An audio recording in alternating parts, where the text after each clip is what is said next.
France 3 a-t-elle précipité la chute de Plus belle la vie?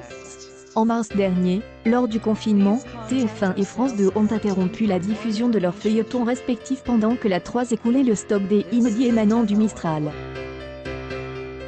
Contrainte ensuite de proposer des anciennes rediffusions avec une qualité d'image à peine acceptable en 2020, les audiences ont plongé.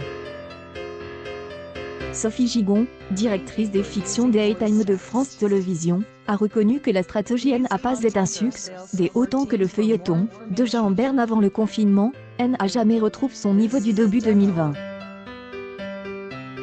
Depuis la rentrée, il tourne autour de 11 parts de marche avec environ 3 millions de rescapes.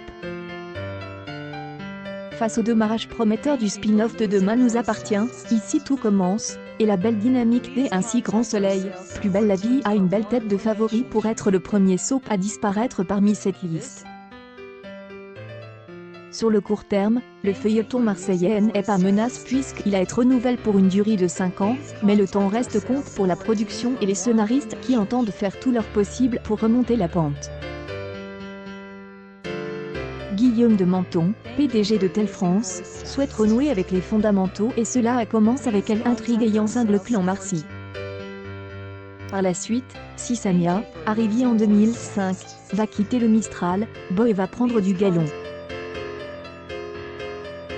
Il a été reproche à un personnage brut de décoffrage les premières années de être transformé en gentil nounours, et de se laisser marcher sur les pieds par son ex-femme, quand bien même cette dernière elle avait trahi avec son ami Joad.